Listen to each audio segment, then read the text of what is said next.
We'll hear from the honourable member for Werriwa. Thank you, Mr Speaker. My question is the Minister representing the Foreign Minister. What advice is the Albanese government providing Australians in the Middle East who might be impacted by travel disruptions?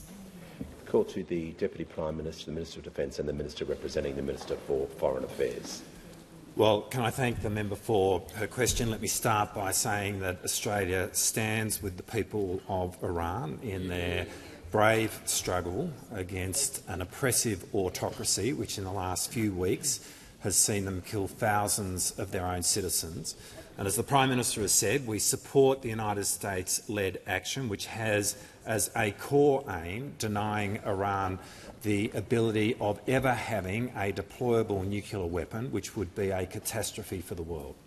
Now, Australia has a number of equities in the Middle East. There are more than 100 Australian serving personnel in a number of countries across the region, but most of whom are in the United Arab Emirates, where we have had for many years operational headquarters at El Minhad outside of Dubai. I can report to the House that all of those serving men and women are accounted for and right now are safe. We have about 115,000 Australians across the Middle East, which represents a significant consular challenge. Again, as the Prime Minister has said, right now we have a do-not-travel advisory in place for Iran, Israel and Lebanon, but also the UAE, Qatar, Bahrain and Kuwait. We have had a do-not-travel advisory in place for Iran since 2020, but not only there, for other parts of the Middle East, for example, in southern Lebanon, where there has been a do-not-travel advisory in place since 2019.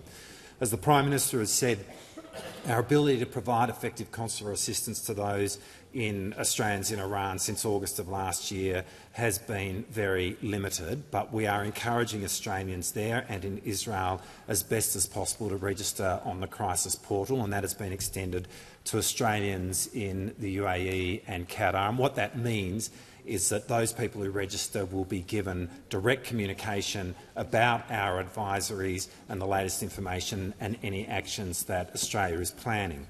Beyond that, we encourage people to follow the advisories that we publish on Smart Traveller. For those in the region who have particular concerns, and indeed for those Australians who have particular concerns for family in the region, our 24-hour consular hotline is available, and that number for those people outside of Australia is +612 6261 3305.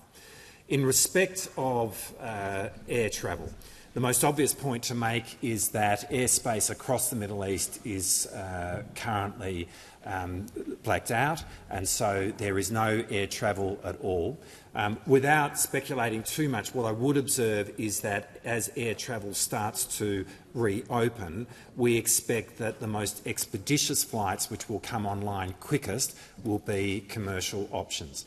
Now, this is a fast-moving situation. As information comes to hand, we are publishing it as quickly as possible in our travel advisory as it is forming the assessments around the actions that we take, because our primary concern right now is for the safety and welfare of Australians in the Middle East.